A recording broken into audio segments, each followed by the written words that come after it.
I speak to you in the name of the Father, the Son, and the Holy Spirit. Amen.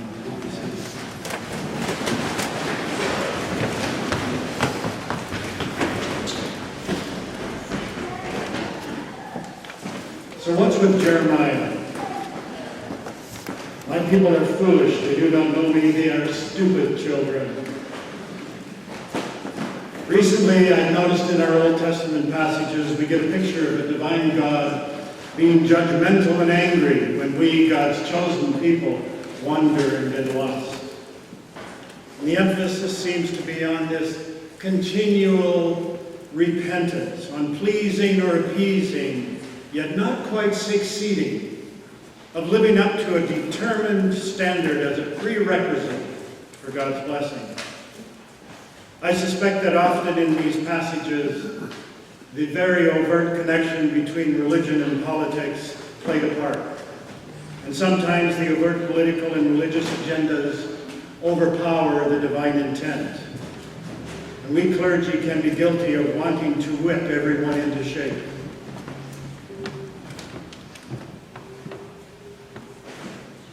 Our gospel text today, I might suggest, is incomplete. It should include the next story, the story of the prodigal son.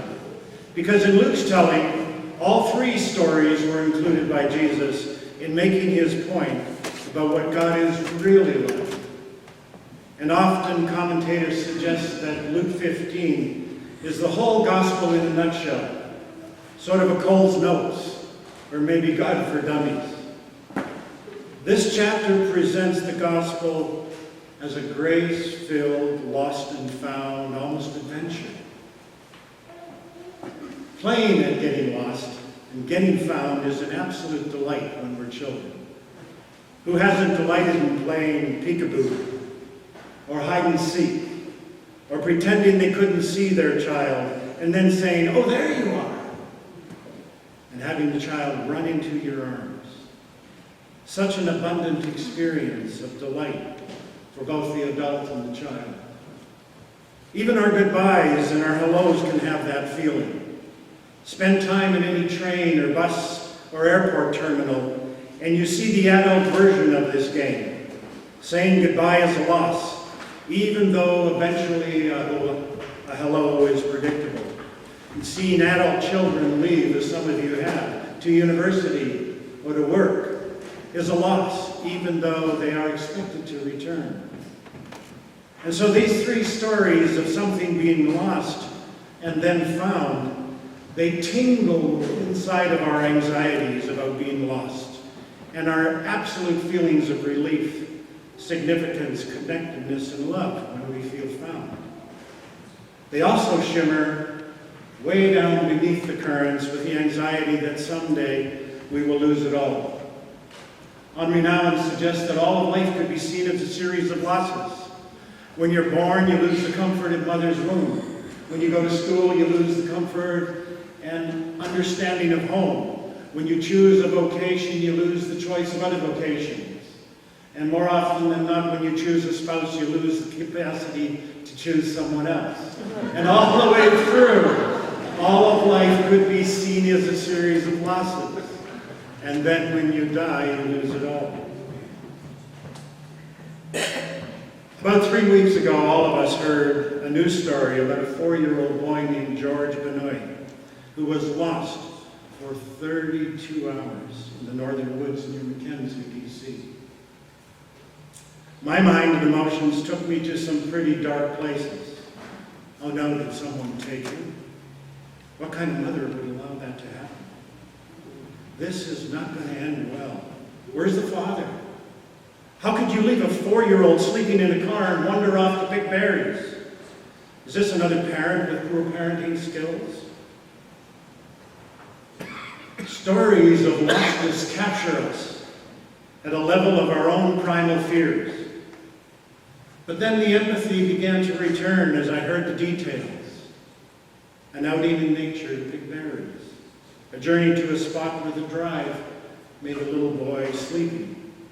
A mother who tucks her son into the car and says, "Honey, we'll stay close by, and when you wake up, we'll be right here. Just come find us." A little boy who gets excited about picking berries and forgets his tiredness, and disoriented, opens the car door on the side away from his mother. He obeys her and he begins looking for her, and eventually even calling out. And the mother, who thinks she hears him and wanders back to the car to check on him, and he's gone. Lost for 32 hours. And then found. The time between being lost and being found is pure hell, pure suffering. So I want to invite you to put yourself into these biblical stories today of being lost and found. Where are you in these stories? In the first story, I want to be the sheep who is found, lifted and slung over the shoulders of the divine shepherd, exhausted with fear and tiredness, carried home, safe, in the arms of Jesus, just letting myself be loved. In the second story, I want to be the searched for and found coin, likely one of 10 coins that made up a headdress in the East as a symbol of a woman's marriage vows, like a wedding ring that was lost and is found. In the third story, the one we didn't read, but I think we all know, it's harder to know who I want to identify with. And perhaps that's exactly the point. Part of me wants to be the prodigal, to have taken the risk of living not just a bohemian life, but an immoral one, to have great stories to tell. And yet I've seen enough of that life to notice that it doesn't usually end well. Part of me wants to be the older brother. Part of me is the older brother, who, filled with duty and responsibility, has done it right, and yet at times feels boring, repetitive, and joyless. And it tends to make me judgmental of anyone who tries to do it differently. But it does look good on me. And in this place, I live for the line spoken to my siblings, "Why can't you be more like your brother?" Part of me wants to be like the servants in the story, detached, indifferent. I don't really care, it's not my problem. To each his own. I have enough problems of my own. And I think all of these possibilities, and perhaps more, hold some truth or significance for us. But that is not Jesus' meaning in these parables, as easy as it is to go to those places. Remember, who is he talking to? He's talking to the scribes and to the Pharisees. He's talking to the religious and political leaders. And I think he's being very creative, not like other times where he calls them snakes and vipers. He's telling them these little stories. And when they hear them, it makes them pause. Is he saying what I think he's saying? I'm not exactly sure, but did he just ditz us? Who are the lost here? Who are the found? Is he including us in the lost? This Jesus guy always messes around with the system, treating these sinners like special people and making them think they're just as important as anyone else. He doesn't just say that. He hangs out with them. He eats with them, which frankly is as good as condoning their behavior. Real righteousness, which has cost us Pharisees a lot, is being offered them for free. Why would they come to us? And we must remember that Jesus was attracting huge crowds of ordinary people. They've been following him, and instead of admonishing them and judging them, he's been partying with them, talking with them, laughing with them, making them feel special, found, understood, telling them that to feel lost doesn't mean that you are no longer precious in God's eyes. This is real sinners, and scribes and Pharisees brought face to face with one another and face to face with Jesus, the incarnate reflection of who God is and what God is like. The Pharisees and the scribes probably feel like the good guys here. They've not chosen the easy way. They are the God-fearing disciples who follow God's law scrupulously, seeking to set the example as a healthy alternative to the failing standards of society. And they're not just interested in sinners. They have all the requirements for being saved memorized. They know exactly who the righteous are and who the sinners are. And us righteous need to avoid those sinners at all costs, lest we be tainted or tempted by their sin. Did you know that the biblical word in the New Testament for those who aren't following God is not the unsaved? The word that's used is the lost. When you lose a child, the child doesn't cease being a child. They become separated from you. You lose their presence, they lose your presence. And so you abandon everything and look for them. So perhaps to the Pharisees and the scribes, and sometimes to us, these stories feel a little outrageous. I don't think Jesus just made them as he went along. I also don't think he told them to us and said, figure it out. These are stories about sweepers and shepherds. This is what it looks like when you become a sweeper and a shepherd. Repentance, any repentance, as groveling misses the point. Following the law as a prerequisite misses the point. The real issue in these three stories is rejoicing. Rejoicing. Listen to what Barbara Brown Taylor says about these stories. The plot is not about amending our evil ways, but about seeking, sweeping, finding, and rejoicing. The invitation is not about being rescued by Jesus over and over again, but about joining him in rounding up God's herd and recovering God's treasure. It's about questioning the idea that there are certain conditions the lost must meet before they are eligible to be found, or that there are certain qualities they must exhibit before we will seek them out. It's about trading in our high standards for a strong flashlight and swapping our good example for a good broom. It's about discovering the joy of finding.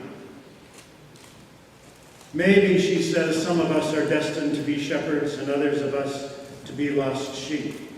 But when I am working so hard to find and stay found, it is difficult not to judge those who seem to capitalize on staying lost.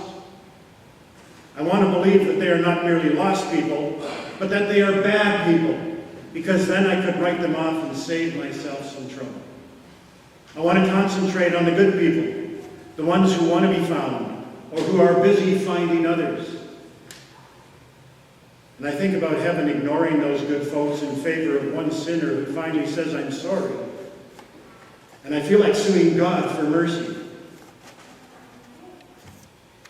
Perhaps the real message in all of these stories is that we are all lost and found, simultaneously and continuously. I know I am. At least I know that sometimes. Sometimes I feel like the Pharisees and the scribes, or the older brother, who have been faithful and a good son, and yet can't celebrate this found brother because my lifeless sense of duty and righteousness has rubbled over the love of God, whose presence has been with me all along. And so I resist letting myself be found, even though I never appear lost. At other times, I am the disinterested servant, doing what we do to earn a living and survive, and yet keeping myself at a distance, telling myself it's someone else's problem. I have my own. Or maybe at other times, we're the prodigal, so ashamed of what we've done or thought or are doing, and yet so starved for acceptance and support that we finally swallow our pride and we move towards home just to survive. However, we're filled with avoidant shame, judging ourselves unworthy of the unconditional love that has always been there. And so we end up looking more like employees than the boss's child. Whatever our experience of feeling, Taylor leaves us with a lovely being found image. But then once in a while, she says, I hear someone come up behind me, call out my name, and large, warm, tan, gentle hands grab me by the scruff of the neck and lay me across a pair of shoulders that smell of sweet grass and sunshine and home. And I'm so surprised and so relieved to be found that my heart feels like it is being broken into, broken open, while way off somewheres I hear the voice, the riotous sound of angels rejoicing. As we celebrate the Eucharist today, may we open our hearts to this riotous rejoicing. For once we were lost, but now we are found. Amen.